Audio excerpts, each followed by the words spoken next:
বাংলাদেশের বর্তমানে যে পরিস্থিতি, বিশেষ করে আজকের শুধু বর্তমান পরিস্থিতি নয়, বিগত কয়েক বছর ধরে বাংলাদেশে যেভাবে একটা আমাদের প্রতিবেশী রাষ্ট্র হওয়ার পরও এবং তারা বকলমের সেকুলার বলা সত্ত্বেও কিন্তু যেভাবে মৌলবাদের হাতে ধীরে ধীরে চলে যাচ্ছে এবং যেভাবে আমাদের ভারতবর্ষের জন্য একটা ক্ষতিকারক দিক হয়ে দাঁড়াচ্ছে, সেই জায়গায় দাঁড়িয়ে আমার তো মনে হয় শুধু এবছর নয়, মানে যতক্ষণ না ওখানে একটা সুস্থ পরিবেশ তৈরি হয়ে মানবিকতার স্বার্থে, শুধু আমি হিন্দুত্বের জন্য বলবো না, বলবো মানবিকতার স্বার্থে, সকল মানুষ যাতে সেখানে সুষ্ঠুভাবে বাস করতে পারে, হিন্দু ধর্ম, বৌদ্ধ, মুসলিম সবাই, তার জন্য একটা বার্তা যাওয়া উচিত ছিল তাদের কাছে।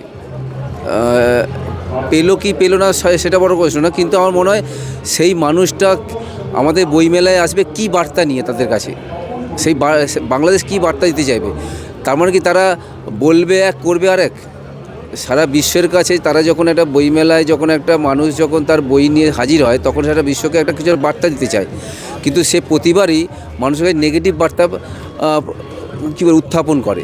এবং সেটা হচ্ছে আমরা দেখেছি 2022-এর আমাদের কোরআনকে রাখাকে কেন্দ্র করে, মানে পরিকল্পিতভাবে দুর্গা মায়ের কোলে সেখানে হিন্দু নিধন, সেখানে অত্যাচার, বাড়ি ঘরদর পোড়া, ধর্ষণ, এবং রিসেন্ট যেভাবে একটা নিরীহ শুধু ধর্মীয় কারণে তাকে যেভাবে জ্যান্ত মেরে পুড়িয়ে তাকে গাছের মধ্যে ঝুলিয়ে দেওয়া হলো এবং পরবর্তীকালে তাকে পুড়িয়ে মারা হলো, যে দীপু দাস সেই ঘটনাগুলো দীপিত করছে, এটা কোনো সুস্থ মানবিকতার স্বার্থে না, শুধু একটা সুস্থ মানুষও মনে করতে পারে আমার মনে হয় না। একটা মৌলবাদও একটা সীমানা থাকে, তার অত্যাচারের একটা সীমানা, সেই সীমানা তার ছাড়িয়ে গেছে। সেই জায়গায় দাঁড়িয়ে তাদের যে জায়গা দেয়নি, তার জন্য আমরা মনে করি যে তাদের জায়গা পাওয়া উচিতই না, দেবেটা কেন, দেওয়া পাওয়া উচিতই না। যারা মানবিকতার হয়ে কথা বলে না, তারা কী বার্তা দেবে মানুষকে তাদের বইয়ের মধ্যে দিয়ে?